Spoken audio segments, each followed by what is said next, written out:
13h, 14h. Europe 1, 13h. Avec Céline Giraud sur Europe 1, 13h21. Céline, c'est l'heure d'accueillir vos deux chroniqueurs du jour. Le chroniqueur politique Jean-Claude Dacier et le chef du service politique de Valeurs Actuelles, Sébastien Ligné. Que j'accueille avec plaisir dans ce studio. Bonjour Sébastien, bienvenue à bord. Bonjour. Ravi de vous accueillir. Merci, bonjour Jean-Claude. Bonjour. Alors on va évidemment décrypter l'actualité comme on le fait chaque jour. Après les attaques violentes dont ont été victimes des supporters du Maccabi Tel Aviv à Amsterdam, la capitale des Pays-Bas a à nouveau été secouée par des incidents hier soir sur fond d'antisémitisme. Et je voulais partager avec vous ce matin ces propos choquants d'un élu municipal à Grand Charmont, c'est dans le Doubs. Il s'appelle Ismaël Boudjekada et voilà ce qu'il a dit lors d'une conversation filmée et publiée sur les réseaux sociaux. Il n'y a pas d'antisémitisme. L'antisémitisme, c'est un terme qui a été inventé. Tu penses quoi de ce qui s'est passé à Amsterdam? Je pense qu'ils en ont pas pris assez. Voilà, j'en dirai pas plus. Et croyez-moi que ce qui s'est passé à Amsterdam, ça va continuer. J'aurais aimé être à Amsterdam pour en faire courir quelques-uns. La résistance palestinienne a mené une opération d'ampleur contre l'entité d'occupation. Oui, je le confirme. Est-ce que le Hamas est un mouvement de résistants? Oui, le Hamas est un mouvement de résistants. La France elle-même est gangrénée par le cancer sioniste. Voilà, il avait déjà été condamné, ce personnage, en juin dernier, pour apologie du terrorisme. Il a fait appel de cette décision. Une réaction, Sébastien Ligné? Ce qui est terrible, c'est que ça s'inscrit comme dans un contexte général. Alors même si la France insoumise ne va pas autant dans l'outrance encore, enfin pour l'instant, mais ça s'inscrit dans un contexte général où il y a une partie de la France, une partie de la gauche notamment, qui a sondé, enfin qui a cédé aux sirènes de l'antisémitisme et de l'antisionisme. On pense au tweet de Madame Mesmer, la députée, qui a carrément tenté de justifier, de contextualiser le drame d'Amsterdam. Et donc c'est un contexte général. Mais là c'est quand même très choquant ce qu'il dit. Mais la c'est France très choquant. Mais... gangrénée par le cancer sioniste. Mais ce qui est les terrible, Juifs n'en ont pas pris assez.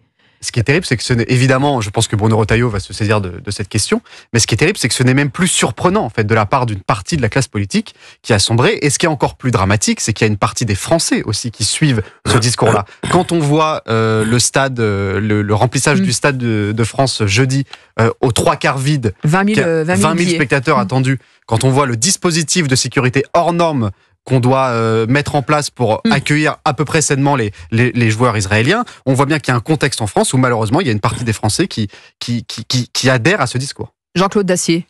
Hélas, le constat fait un peu mal. Moi, je me souviens des années 70 où le climat vis-à-vis du jeune État israélien n'était pas celui d'aujourd'hui. Mais l'Europe quand même, Jean-Claude Dacier. Les Pays-Bas, la Belgique, la France, cette vague antisémite qui est en train de monter. Et c'est pour ça, si je saute rapidement la situation d'aujourd'hui, que nous connaîtrons après-demain soir, peut-être, j'espère que non, je pense que tout va bien se passer. Simplement, il n'est pas acceptable de voir d'abord ce qui s'est passé, et même hier soir, à Amsterdam, et mettre 4000 policiers pour recevoir l'équipe de football d'Israël, moi, ça me serre le cœur. Je veux dire, c'est pas normal, c'est pas possible. Alors les menaces sont ce qu'elles sont, j'ignore quelle est leur teneur et leur ampleur. Néanmoins, ce n'est pas acceptable. Et Bruno Retailleau, le ministre de l'Intérieur, et le préfet de Paris seront au PC Sécurité. On l'a appris, c'est une information donc c'est une affaire sérieuse qui me fait dire que ça ne peut pas continuer comme ça. Et je pense que l'heure est venue de redonner la parole à la politique et à la diplomatie. Vous pensez que ça peut se régler par la diplomatie? Non, mais je me fais pas trop d'illusions. Parce que quand on voit ce qui se passe en Belgique avec l'islamisation totale de quartiers comme Molenbeek, on en a beaucoup parlé. Les Pays-Bas sont débordés, on le voit. Molenbeek est musulmane depuis longtemps. Islamiste, il y en a une partie non négligeable, à l'évidence. On est bien, hélas, mal payé pour le savoir. Je pense en effet que ça peut pas continuer comme ça. On ne peut pas mobiliser des milliers et des milliers de forces de l'ordre pour recevoir, quelle que soit l'activité de la délégation israélienne. Ce n'est pas tenable. Donc, je maintiens, encore une fois, je ne néglige pas l'aspect totalement virtuel et relativement inattendu, voire naïf de ma posture. Je pense que l'heure devrait être à la discussion, à la négociation. Simplement, il y a un petit problème qui perturbe encore mon approche déjà naïve en soi, c'est que Trump a été élu aux États-Unis. Et que Trump et Netanyahou, ça fonctionne un peu sur le même système. Je ne sais pas ce que ça donnera. Voyons-le. Sauf que M. Netanyahou n'est pas pour l'État d'Israël. Le grand Israël. Il est pour essayer de mettre la main sur la Cisjordanie si c'est possible, et Gaza, je ne sais pas ce qu'on va en devenir. Donc les difficultés diplomatiques sont extrêmement lourdes devant nous. Néanmoins, la situation actuelle est absolument impossible à continuer de la voir évoluer de cette façon. Ça va s'aligner. Déjà, vous parlez du fait de qu'est-ce qu'on peut faire. En fait. Oui. Déjà, il faut faire le réel constat de ce qui se passe. C'est-à-dire qu'on entend beaucoup de responsables politiques qui essayent de nous dire on dénonce ce qui se passe aux Pays-Bas ou en Belgique, mais d'une certaine manière, on nous dit vous inquiétez pas, ça n'arrivera jamais en France. On n'aura jamais ces images de chasse aux Juifs dans les rues de Paris. Moi, je vous dis attention, parce qu'il y a déjà un climat général d'antisémitisme en France qui monte. Quand vous voyez les chiffres, on a sorti quelques chiffres, 1000% d'augmentation des actes antisémites depuis le 7 octobre. 1000%, 300% des hausses de demandes d'asile vers Israël de la part de personnes juives françaises. 300%, 86% des juifs français craignent d'être attaqués de manière quotidienne. Et je vous parle même pas des parents qui enlèvent leurs enfants des écoles publiques parce qu'ils ont peur pour leurs enfants. Je vous parle même pas des forces de sécurité qui sont mis devant les synagogues. Je vous parle même pas des parents qui enlèvent leur kippa et ça leur des Israéliens qui quittent le territoire aussi, qui quittent le territoire, on l'a dit, avec les hausses de demandes d'immigration vers Israël. Donc je pense que ces images qu'on a vues filmées comme des trophées, on est fiers de chasser des juifs à Amsterdam, on n'est pas du tout à l'abri que ça arrive demain en France. Et qu'est-ce que vous pensez de la proposition de certains députés de la France Insoumise de reporter ce match ? Non, mais ce serait un aveu de faiblesse terrible. Déjà, je suis un peu d'accord avec vous,